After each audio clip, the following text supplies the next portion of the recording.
Rendre les trajets plus sûrs pour les femmes. La RATP travaille sur le sujet depuis plusieurs mois et lance aujourd'hui son application Oumaï. Elle indique aux femmes les lieux refuges où elles peuvent se rendre en cas d'agression, notamment chez des commerçants qui ont été formés pour ça.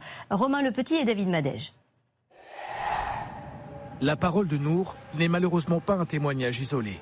Les regards ou l'insistance de certains hommes dans le métro font presque partie de son quotidien depuis son adolescence. C'était des hommes qui se collaient dans le métro quand c'était bondé, qui se frottaient, des hommes qui allaient jusqu'à me suivre jusqu'à chez moi, ce genre de choses. À Paris, depuis 4 ans, il existe l'application YouMay pour signaler les agressions sexuelles ou sexistes. 55 000 utilisatrices ou utilisateurs du réseau RATP l'ont déjà téléchargé. Mais pour aller plus loin dans la prise en charge des victimes, des refuges vont désormais voir le jour dans le métro parisien. Leur nom, les Safe Places, directement localisés dans des magasins qui se trouvent à proximité des rames, avec des employés comme Kamel, spécifiquement formés.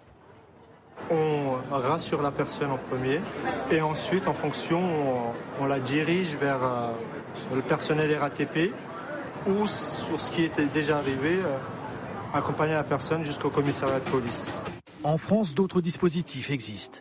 L'arrêt à la demande dans les bus de nuit à Nantes, la mise en place de bornes d'appel d'urgence avec des marquages roses au sol dans les stations de tramway bordelais ou encore la multiplication des caméras et le recrutement d'opérateurs formés à la détection de harcèlement à Nice. À Marseille, depuis janvier, les usagers peuvent utiliser en cas de problème l'application de géolocalisation RTM Alert, qu'ils soient utilisateurs ou témoins. On peut soit appeler par un appel, si on peut parler, soit lancer un message si on veut alerter en toute discrétion. Et à partir de ce moment-là, donc, on est géolocalisé et le fond sonore donc, est enregistré au cas où il y a une réquisition ou une plainte par la suite.